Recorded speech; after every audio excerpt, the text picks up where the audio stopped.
Alright, ladies and gentlemen, I'm here on the channel, and I'm here to talk about Smackdown. Tonight, it'll be Friday night Smackdown. What happened tonight after Wrestle Palooza, the follow-up show. Thought Monday Night Raw was very good on Monday. Tonight, WWE's in a very busy period right now. We just had the Wrestle Palooza event. But it already has No Mercy this weekend and Crown Jewel in 2 weeks. Friday's show dealt with the fallout from WrestlePalooza quickly, so we could focus more on building Crown Jewel. There's so many shows.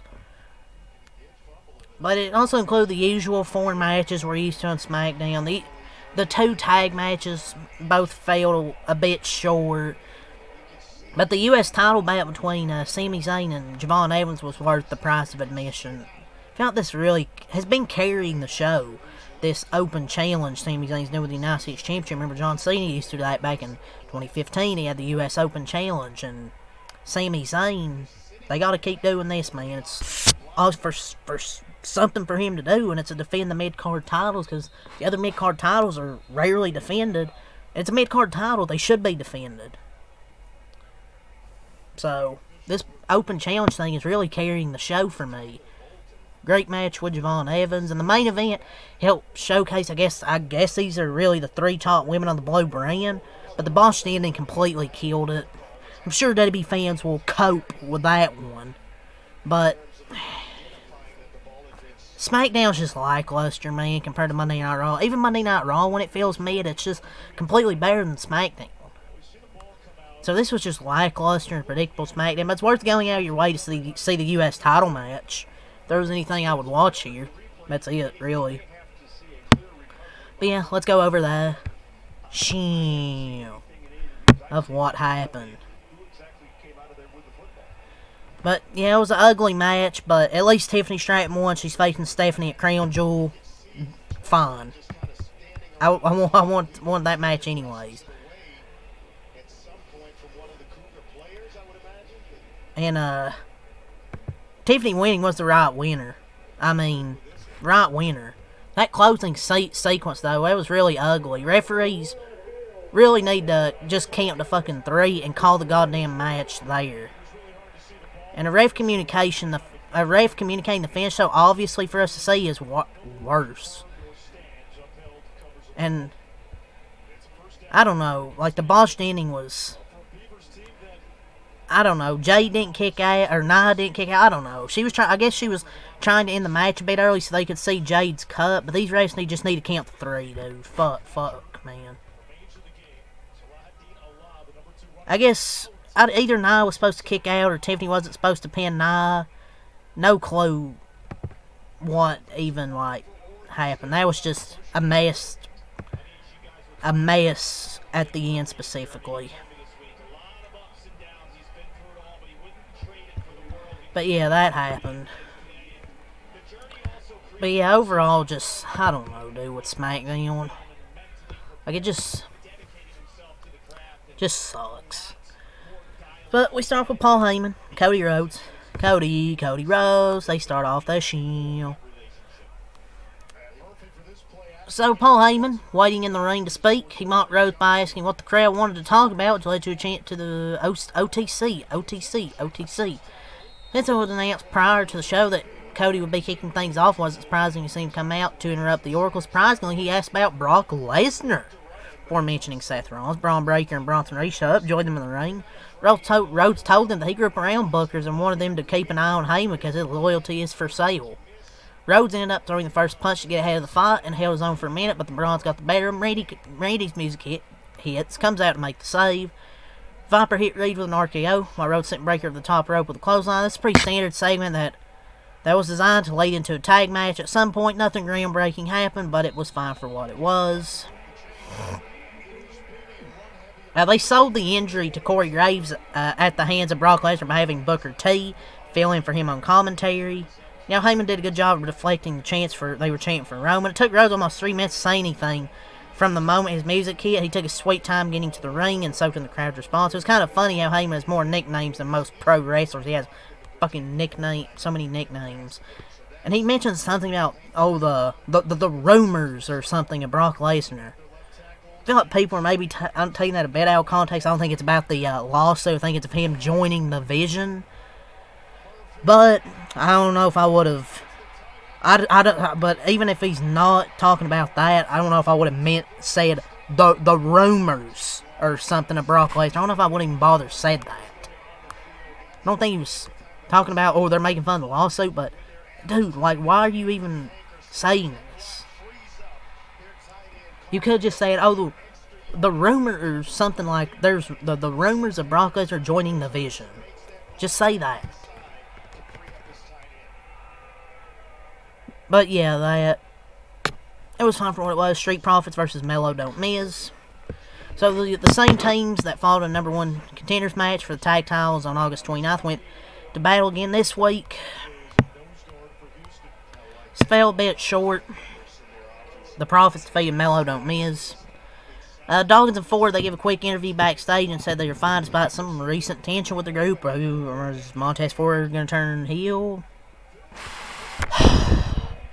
So, it's so weird how Hayes can show up in NXT and feel like the biggest thing on the brand, but he doesn't have the same, I guess, aura on SmackDown. It's nice to see him and Miz have matching gear, but dude, he needs to do something else. Like, can we just move on with his tag team with the Miz? Please. He's drafted the first overall pick on SmackDown to be in a tag team with the Miz. Give him something else to do. Yeah, this was fun. It was a solid match, but it lost some steam at the end. They just need to let Montez Ford and Carmelo Hayes have singles runs at this point. Julia's on the show again. And Kiana James versus B-Fab. Michin. It was fine, I guess. This was one of those matches that never seemed to find its footing. It wasn't necessarily bad, but it was lacking in a lot of places.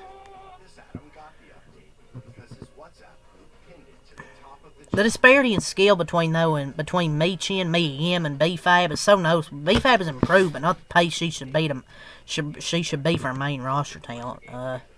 Despite poor booking and some injuries, like, Kiana James is much better in the ring than people might think. She does a lot of things really well.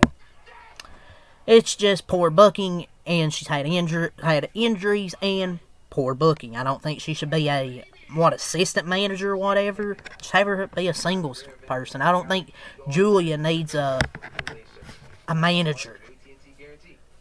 And so Ruka and Zarya were shown asking for a tag title shot backstage. Ooh, so.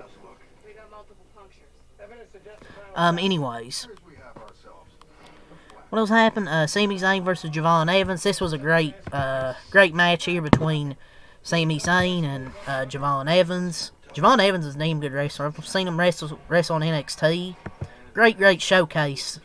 To showcase him out there to fans that might not know him, might not watch NXT. I thought it was a pretty damn good showcase. For sure. Once he gets better on that microphone, he can be a future star, man. Like I think he's 20, 21. He's really damn good in the ring. If he can, once he gets better on the mic, hopefully, he can be pretty damn good. The U.S. title open challenge is the best part of SmackDown. He tells an amazing story in the ring. And Sami Zayn's damn good. This was gonna be a banger. So Drew, he came out, he ran about losing at WrestlePalooza. Nick Aldis came out and told him to stop making excuses. For your left, Jacob Fatu is back. Jacob Fatu. Drew ended up hitting a headbutt, which led to Fatu kicking him in the face and then ripping the medical boot off his foot and hitting him with it. So, hey, Jacob Fatu's back. Yes. I've been wondering where he's been. So, but next up was Zayn coming out for his challenge. It was answered by Javon Evans, who's making his main roster debut. And this bout, Josh Briggs was watching from the crowd. Started a little slow, but Zayn ended up backing the young OG, the young original gangster, to the corner for some stiff chops. And Sami Zayn is such a good performer in the ring, and Javon Evans is one of the brightest prospects in NXT, so nobody was surprised to see them find their groove right away, put on a fun match. Evans came within a millisecond of winning with an OG cutter, but Sami Zayn ended up feeding Javon Evans. But that was a great match. Sami Zayn retained. Tiffany versus Nia versus Jade in the main event.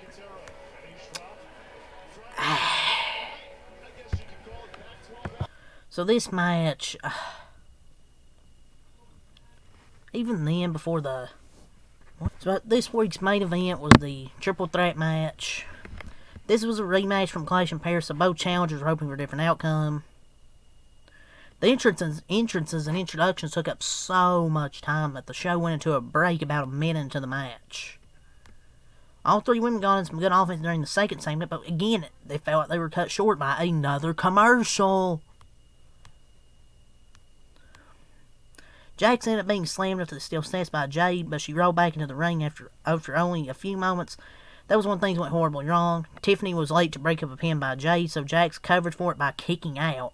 Then when she laid down for Tiffany like she was originally supposed to, the ref stopped the count at 2 when there was clearly no kick out. The ref obviously thought Jax would kick out like she did a moment earlier, so it was just a big series of miscommunications. The majority of the match was decent, but nothing special. The women's division on Smackdown just sucks, man. Like, can you get something else for Tiffany Stratton to do?